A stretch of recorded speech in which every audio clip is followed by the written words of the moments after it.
yang sama-sama kita hormati dan muliakan dari Bapak Kepala Desa Pengadam, yang kita hormati dan muliakan Al-Mukarram Bapak Tuan Guru Haji Allah, yang kita hormati juga dari Al-Mukarram Bapak Tuan Guru Haji Turmuzi, yang kita hormati Ustaz Haji Abdullah, Ustaz Pakir Ahmad Kelsi,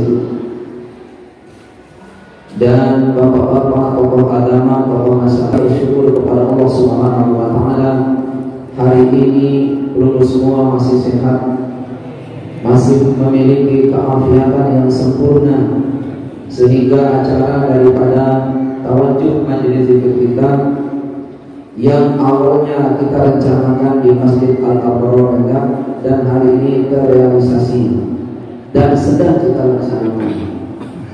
Mudah-mudahan pengiringan dulu semua di masjid mulia ini Allah Subhanahu wa Ta'ala memberkahinya.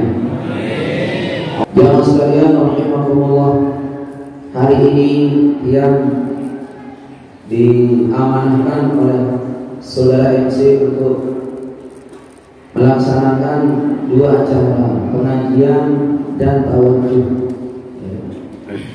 Jamaah sekalian rahimakumullah, tawajuh ini istilah yang baru ini. Sebenarnya bukan istilah yang baru. Tawajuh itu istilah ibadah, sama dengan takarrub. Tetapi dari Tuan Guru kita, para penelisir perusahaan semua tidak mengacarakannya secara formal di tengah-tengah pengajian. Mereka sekedar berdoa saja. Kalau bertawajuh itu jamaah, makna tawajuh itu dia akar katanya wajah, muka. Muka arti wajah. Lalu ulama-ulama tasawuf mengajak murid-murid mereka, jamaah mereka untuk bertawajuh, artinya menghadap kepada Allah. Menghadapkan apa? Jelas menghadapkan muka. Menghadapkan muka kepada Allah. Allahnya gaib. Bagaimana caranya? Nah, inilah yang namanya kita butuh bimbingan. Kalau dia menghadapkan muka ke mami kepala, ke bapak kepala desa yang kegedean beliau atau jam kantornya di desa Pengadam, dia setor muka. Kalau dia setor muka, ada hajat yang kepada beliau, dapat PKH, dapat bantuan apa? Yang setor muka kemerduan, yang meminjam uang lah. Tunas. Kalau belum setor muka ke baru, mau kawin. Kita sekarang setor muka kepada Allah, mau apa dulu? Apa mau dulu kepada Allah? Mau setor muka kepada Allah? Apa maunya? Ayo, apa maunya? Oleh sebab itu jamaah sekalian, kita tidak tahu mau kita apa kepada Allah. Makanya jamaah sekalian, tuan guru kita, para ulama kita akan kita memiliki hajat kepada beliau walaupun kita sudah duduk dengan manis di dalam surga. Kalau para penguasa kita, para pengusaha kita berhajat ke beliau selagi masih hidup di dunia. Para penguasa, pemimpin kita berharap keadilan beliau di dunia. Para pengusaha kita mengharap kedermawanan beliau di dunia. Kalau para ulama-ulama kita, guru-guru ibadah kita, hatta belum sudah melingkih di dalam surga, kita butuh beliau. Ya Pak Ustaz, apa yang kita butuhkan di dalam surga? Yang belum membutuhkan di dalam surga kepada para ulama-ulama kita adalah bagaimana caranya kalau saya punya jadwal menghadap kepada Allah, itu apa apa yang saya akan sampaikan. Mohon maaf jamaah sekalian, di penduduk surga besok ada orang jadwal bisa berhadapan dengan Allah. Ada yang sekali sebulan, ada sekali 2 bulan, Arab sekali seminggu bergabung dari amal-amalan manusia. Dan puncak kenikmatan orang di dalam surga adalah ketemu dengan Allah Subhanahu wa Ta'ala. Nah ini maksudnya. Kita berharap ya mas sekalian kepada guru-guru kita itu, ulama-ulama kita itu di dalam surga kita butuh beliau.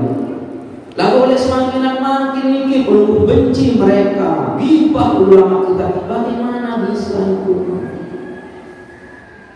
Makanya yang sampaikan kepada semua jamaah majelis zikir Islamani yang namanya ulama, yang namanya tuan guru, yang namanya ustaz, jangan sekali-kali terbersih dalam ruhani kita, dalam hati kita membenci mereka. Membenci mereka, syak kepada mereka, walaupun mereka itu beda organisasi, beda baju, beda latar belakang. Yang penting mereka mengajarkan tentang Allah, tentang syariat, tentang jalan menuju Allah. Silahkan wujudkan cinta, ulas kasih kepada beliau-beliau. Tuhan jamaah sekalian, inilah prinsip yang paling mendasar yang harus majelis zikir ilmukan dan amalkan. Jamaah sekalian, aku zani wahyakumullah. Ada satu sifat yang sifat ini kita akan bawa sampai hari kiamat. Kalau sifat ujub, pelunggu meninggal dunia kita tidak bawa di alam kubur. Sifat riya, kita meninggal dunia tidak dibawa ke alam kubur. Di padang mahsyar tidak ada sifat riya, ujub, takabur, tidak ada. Cuma satu sifat saja yang sampai hari kiamat, bahkan sampai pada mahsyar kita bawa sifat itu. Sifat apa itu? Sifat dendam. Yang namanya sifat dendam ini jamaah, walaupun belum sudah berdiri di hadapan Allah, berkumpul di padang mahsyar, ada sifat itu. Makanya Allah Subhanahu wa Ta'ala memasukkan hambanya ke dalam surga. Dahulu Allah mencabut sifat dendam itu. Wa naza'na ma fi sudurihim. Kami akan cabut sifat dendam itu, baru kami masukkan hamba-hamba yang soleh, yang alim, yang beriman ke dalam surga. Terkhusus sifat dendam ini memiliki doa di dalam Al-Quran. Wala taj'al fi qulubina ghillan lil ladzina amanu rabbana. Nah ini maksudnya. Dunia dendam wajar. Bahkan di dalam kubur saja kita bawa sifat dendam itu jamaah. Di dalam kubur perlu bawa sifat dendam. Dibangkitkan lagi yaumul ba'si, hidup kita yang kedua, ada sifat dendam. Sudah dikumpulkan di padang mahsyar, ada sifat dendam. Makanya dengan sifat dendam ini, anak menuntut ayah besok, istri menuntut suami, suami tuntut istri, pemimpin menuntut rakyatnya, rakyatnya menuntut keadilan penguasanya. Gara-gara Allah tidak mencabut sifat dendam sebelum keadilan merata di hari kemudian. Makanya dendam itu jamaah, wujud besar kecilnya adalah saling tuntut menuntut.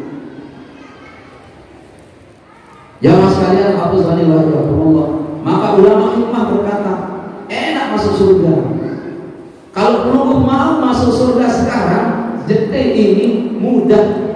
Apa itu? Sebelum Allah cabut sifat dendam, cabutkan diri pelungguh dulu sifat dendam itu.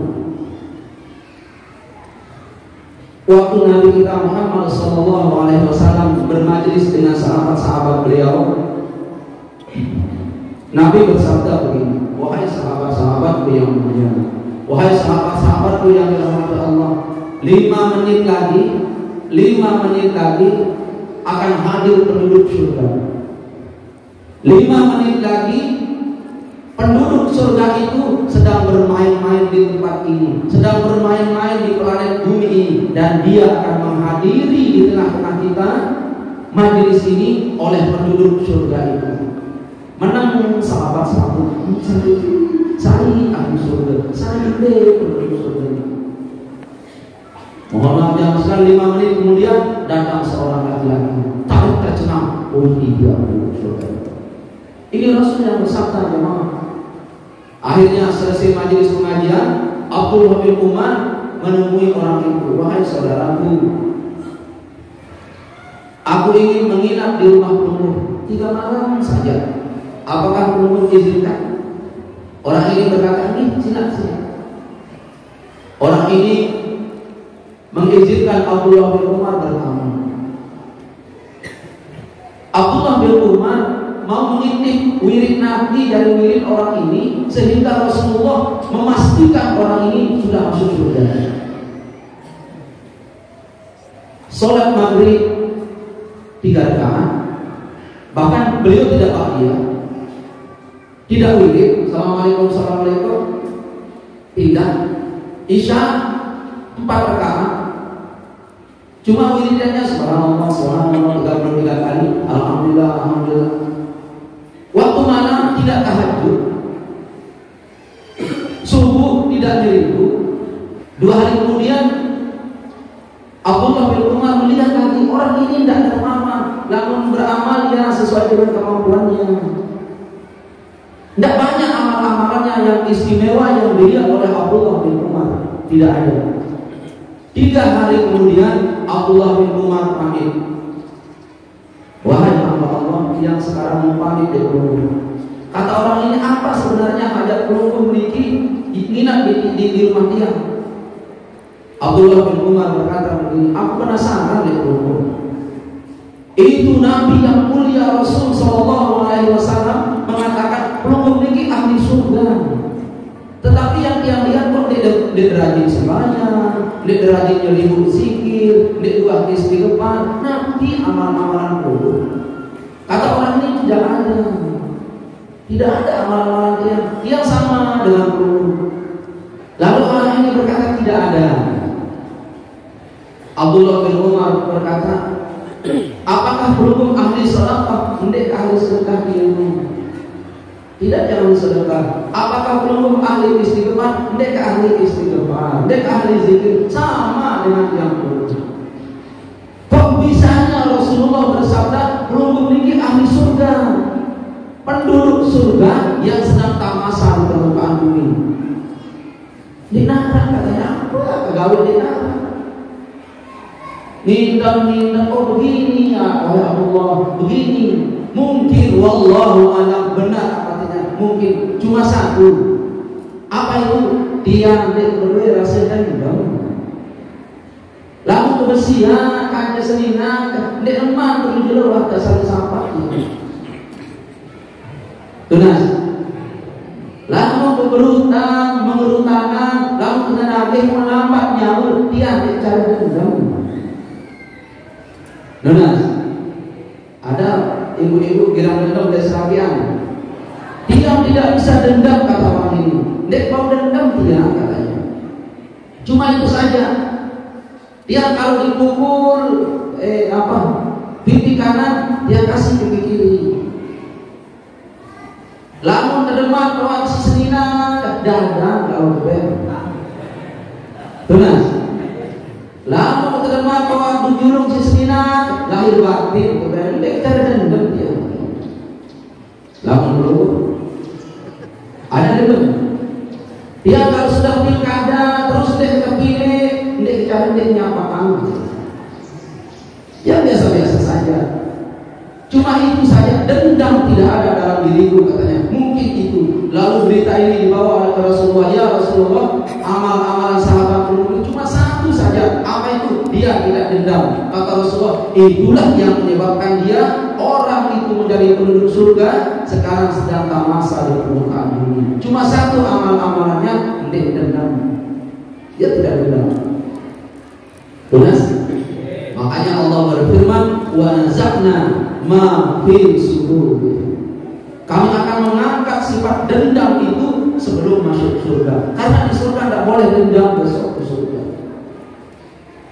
Nah oleh sebab itu jamaah sekalian, dendam itu amat sangat berbahaya. Sangat apa? Sangat berbahaya. Yang jadi masalah sekarang jamaah sekalian, bagaimana cara saya supaya dendam ini tidak ada? Tidak bisa jamaah. Satu yang sampaikan dulu, dendam ini kita bawa sampai pada mahsyar besok. Jadi apa? Jadi apa dendam ini? Jadi alat kita supaya keadilan yang kita dapatkan bisa tertunai. Nah, oleh sebab itu bagaimana cara sekarang? Apakah kita tunggu dulu Allah besok mencabut dendam ini baru kita masuk surga? Apa kita tunggu dulu? Inilah gunanya guru-guru kita, ulama-ulama yang memiliki ilmu rohani itu inilah. Apakah kita tunggu besok Allah mencabutnya dulu baru kita masuk surga? Kenapa? Besok dibutuhkan ini sifat dendam ini di hadapan Allah. Hilang sambil diam, saya baik tidak tahu. Yang mengambilnya ternyata kita tahu di yaumul mahsyar, yaitu jamaah orang korupsi. Kok saya yang dimasukkan penjara? Mana keadilannya?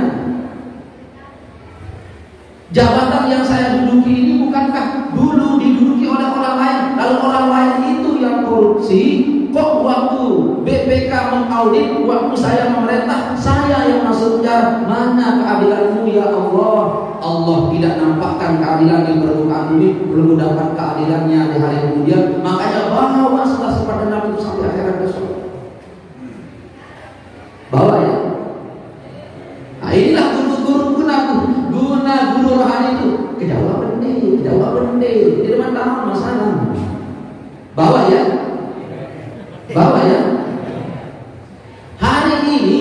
Hari ini sering telang kepek boleh dompet, dengan kejauh jadi, dengan ketulang 1 juta telang seket, 2 juta telang 500. Saya baik. Sementara senina berpata, dek kuah katuan, bani kita pemadu yang kuah. Udah lalu, dek kuah. Tuna jamaah sekalian. Bani, dia tahu saya baik. Belum membawa di hari kemudian besok untuk menuntut siapa yang mencuri itu. Tuna jamaah sekalian.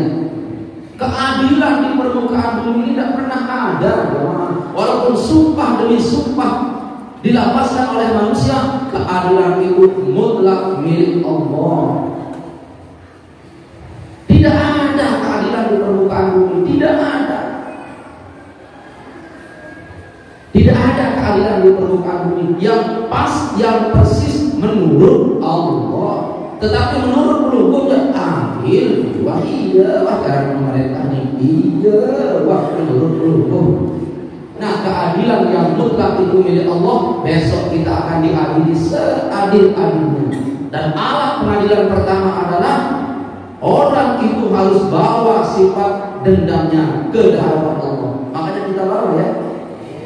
Kita bawa ya. Mungkin benar. Kamu ditutup pengajar saya tahu baik begini sekarang. Pelunggu meniki dia akan bagikan pelunggu uang sama-sama 6 juta. Mele? Oh, beli begini. Enggak, ini contoh aja ini. Tetapi 2 syarat.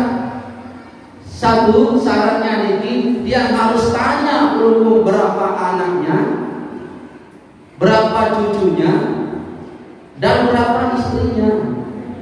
Atau saya tidak tanya langsung kasih biaran.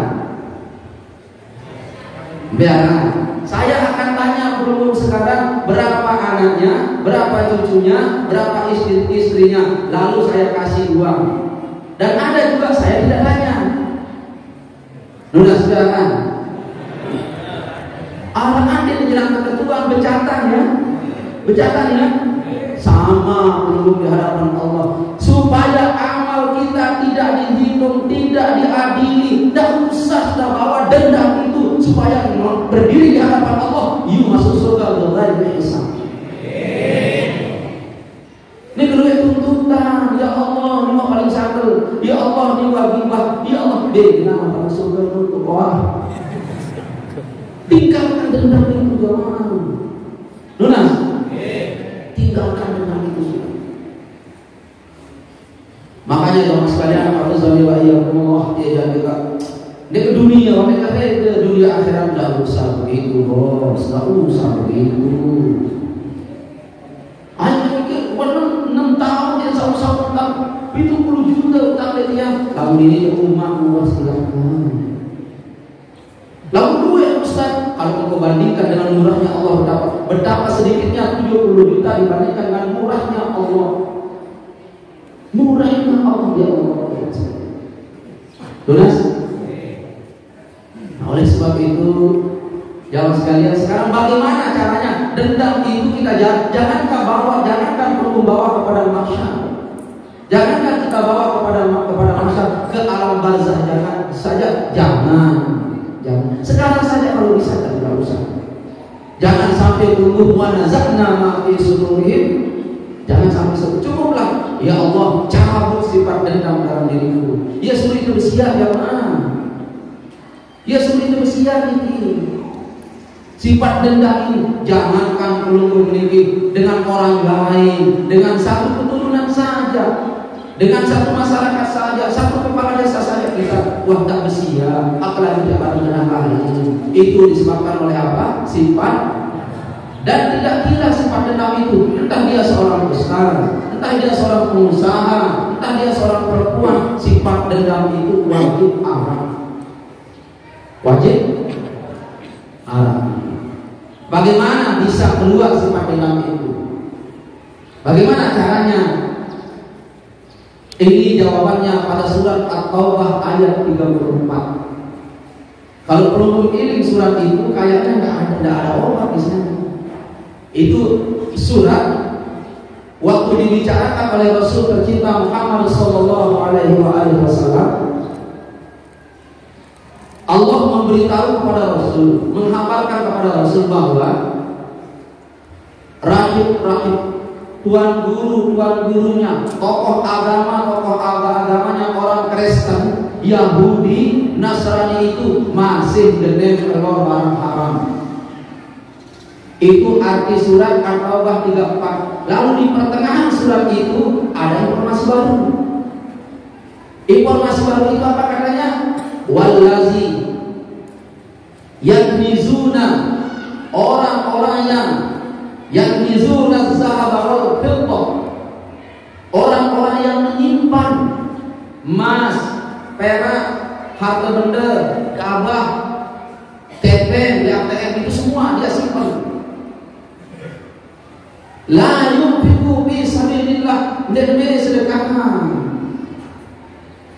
Kata Allah Subhanahu wa taala, "Fabashshirhum ya Muhammad, sampaikan kepada mereka ya Muhammad, bi azabin alim, ada siksa terkhusus yang sangat dahsyat siksanya itu." Sampaikan kepada sahabatmu ya Muhammad. Selalu sahabat melenung, udah aku nabung. Ada tabungan. Doa bin alim. Tidak tabungan. Tidak boleh orang-orang yaknizuna itu artinya mengumpulkan emas, perak, belum emas, kentong emas, irok emas, naik, gigi, ate, dia satu lagi yang mati. Apa jangan orang-orang yang menyimpan emas, perak, ini Al-Quran memakai lupa emas dan perak, tetapi mencap barang harta benda, termasuk alih-alih, cincin, termasuk itu, uang termasuk. La yang fikuna fi sabilillah, tidak boleh melontar, harus melontar emas. Lalu semua para sahabat berkata, berarti dia kamu nabung ya? Tidak boleh menabung, tidak boleh menyimpan itu, tidak boleh menyimpan. Lalu para sahabat bertanya, ya Rasulullah, dong Nabi yang simpan, Nabi dari tabungan tiang ya Rasulullah. Waktu ayat ini dikupas tuntas oleh Rasulullah SAW. Makanya jangan sekalian kamu belajar ngaji, dia cukup berguru di YouTube. Salat kaprah. kaprah sudah kalau belum. Kenapa? Tema dulu pengajian bis kota. Dia cukup ini. Ini saja kalau membaca ayat ini, dan kamu nabung, lo apa dari tabungan? Ya Allah, jangan sekalian kalau iman ayat. Lalu para sahabat bertanya, ya Rasulullah, tidak boleh. Tidak boleh, kata Rasulullah. Emas, perak, uang tidak boleh kamu tabung. Tidak boleh kamu simpan, layak mizuna, tidak boleh kamu tabung. Kalau kamu tidak infakkan di jalan Allah Subhanahu wa taala, kalau kamu tidak infakkan, kata Rasulullah SAW, kata Allah Subhanahu wa taala, "Fabasyirhum", kasih informasi, bicarakan kepada mereka bi'azabil alim, dengan azab yang sangat pedih sekali ya Allah. Oh, ya Allah. Ini sahabat, ya Allah, manduran kurun sekian kau saya tahu. Ya Rasulullah, apa kesimpulan? Rasulullah bersabda, sebaik-baik simpanan manusia, wahai sahabat-sahabatku, sehebat-hebat simpanan manusia, semulia-mulia simpanan manusia, 3.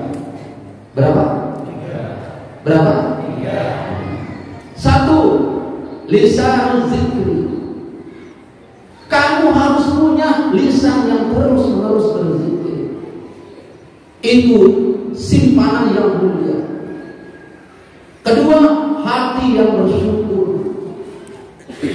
3, istri yang selalu terus-menerus membackup perjuangan suaminya. Kita mulai dari yang pertama, tunas. Perbendaharaan yang paling hebat yang kita simpan jamaah, yang pertama adalah lisan zikri. Mulut yang terus-menerus, lisan yang terus-menerus berzikir, itu yang harus menjadi bahan simpanan kita. Bukan harta yang lunas, bukan emas, bukan perak, lisan yang terus-menerus berzikir. Ada apa di lisan yang terus-menerus berzikir? Ada apa? Pada lisan yang terus-menerus berzikir, di sana ada sohbah. Ada sohbah. Apa itu sohbah? Ada ikatan antara pelupuk yang memiliki lisan dengan yang disebut, yaitu Allah. Ada sohbah, ada ikatan. Ada ikatan yang erat antara yang disebut dengan yang menyebut. Kalau engkau sebut Allah, Allah berjanji, "Azkuruni azkurkum." Kalau kamu menyebut aku akan menyebutmu, aku akan datang kepadamu. Ayo, lisan zikri. Lisan yang berzikir menjadi bahan simpanan yang penuh. Amin. Ia simpan senang. Kalau belum sudah memiliki lisan yang terus-menerus berzikir, arahan iya yang masalah. Keajaiban yang terjadi di setiap hamba Allah itu adalah keajaiban yang Allah keluarkan waktu dia berzikir, memiliki suhbah dengan Allah Subhanahu wa taala. Suhbah artinya ikatan yang erat dengan Allah Subhanahu wa taala. Asal lanjut. Apa yang kita tabung, apa yang kita simpan? Lisan zikri. Punya belum lisan yang zikir? Ayo, bismillahirrahmanirrahim. La ilaha illallah. La ilaha illallah. La ilaha illallah.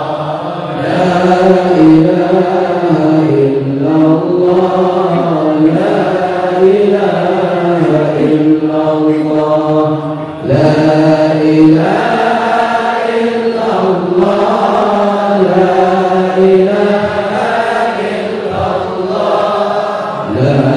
illallah. La ilaha illallah.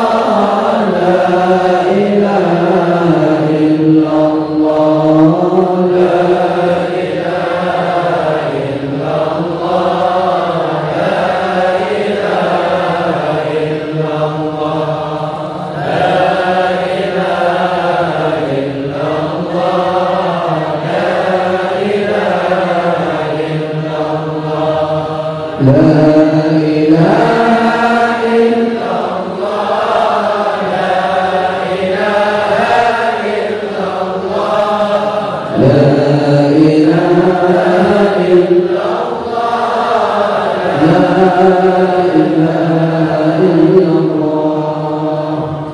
Jamaah sekalian rahimahullah, dia harus marah niki bila zikir sebenarnya. Apa pun dia berkata la ilaha illallah, la ilaha illallah. Wah boleh. Lalu kemudian akan berlaku marah niki majelis zikir Sulaiman itu niki. Ya bila lalu zikir ada bau di mata sendiri. Lalu bila zikir kalau lalu lain silakan. Ya. Imam Yazid Al-Bustami ditanya oleh muridnya, wahai tuan imam, wahai tuan imam, sampai kapan kita berhenti berzikir? Masalahnya, oleh baru kamu belajar agama dari Imam Yazid Al-Bustami, kesuruh zikir doang murid ini sampai 50 tahun.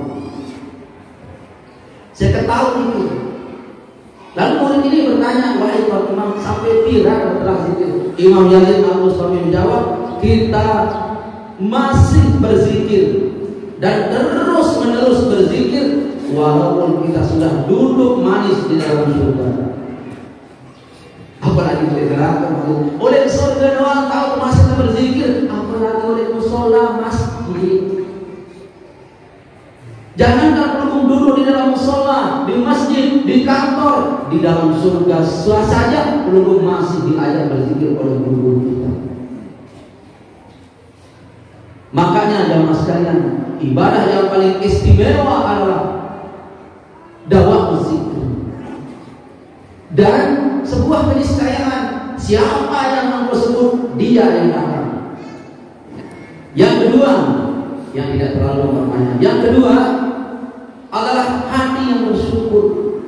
Ini aset besar. Kata Rasulullah, yang kamu simpan, yang engkau tabung, yang jadi aset besarmu adalah hati yang bersyukur. Hati yang bersyukur. Ini aset besar ini yang kamu tabung. Ini semua lebih berharga daripada emas, daripada perak, dari apapun yang barang berharga. Kalau kamu punya hati yang berzikir, itu aset kaya seperti itu. Kita analisa sedikit. Kenapa waktu Rasul berkata zikir, Rasul sandarkan kepada lisan. Waktu Rasulullah SAW berkata syukur, Rasul sandarkan kepada hati. Ini kenapa jamaah sekalian? Disebabkan oleh, silakan ibu-ibu berzikir walaupun tidak khusyuk.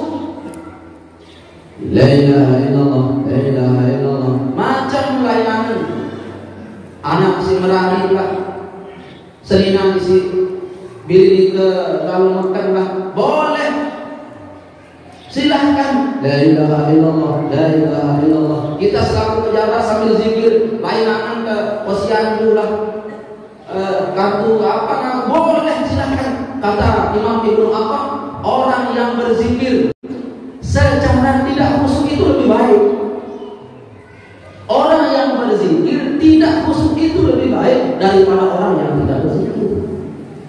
Daripada orang tidak berzikir, zikir saja jamaah walaupun belum tidak khusyuk.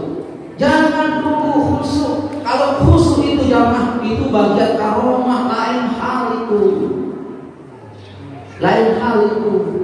Nuna jamaah sekalian, walaupun itu tidak khusyuk, zikir saja. La ilaha illallah, la ilaha, daripada tidak zikir. Nuna, lisan zikir, terus menerus berzikir. Kenapa kalau syukur disandarkan kepada hati? Ternyata syukur tidak cukup mengatakan bersyukur peduli menantu si pacu. Bersyukur itu tidak cukup di mulut, tidak cukup di mulut. Syukur itu di hati. Alhamdulillah. Itu dahulu hati senang, baru kita alhamdulillah. Bejulu anten demen, baru kita alhamdulillah. Dia sampai balik, anak sampai balik lah, alhamdulillah. Dia memang iman dapat yang 2 juta si semangat, dia dikatakan 2 juta, alhamdulillah. Alhamdulillah. Yang terakhir adalah istri yang membackup perjuangan suaminya. Itu aset, itu simpanan yang harus dijaga. Istri yang membackup, yang mendorong, yang mendukung perjuangan suaminya. Otomatis kita dikenain bapak.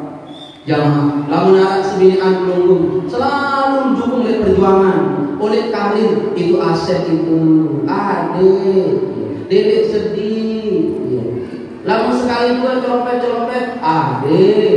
Lalu ulama hikmah berkata, waktu mengomentari penjelasan Rasul yang mulia tentang hadis ini, tentang ayat ini, mereka berkata, yang tiga ini adalah nurul hayat. Inilah orang disebut nurul hayat. Dua itu bil haqiqah, satu itu bil amaliyah. Dua bil haqiqah, orang harus bersyukur dengan hati, lisan dan zikir. Itu orang memiliki nurul hayat. Istri yang solehah, suami yang soleh, itu nurul hayat. Apa itu nurul hayat? Nur artinya cahaya, hayat artinya hidup. Berarti kalau orang memiliki yang tiga itu, dia memiliki cahaya di dalam hidup ini. Kenapa? Banyak orang yang hidup tidak ada cahaya. Banyak orang yang memiliki cahaya tetapi dia tidak hidup. Banyak orang yang hidup tidak ada cahaya. Hatta di dekatnya cahaya, nyala cahaya, sinar cahaya, terang benderang, tetapi dia tidak dapat. Dia tidak dapat. Di sini yang jelaskan, orang yang ingin mendapatkan nur hayat dalam hidup, amalkan yang tiga. Lisan zikri, hati yang bersih, hati yang bersyukur, dan pendamping yang membackup dalam hidup. Amin. Ya Rabbal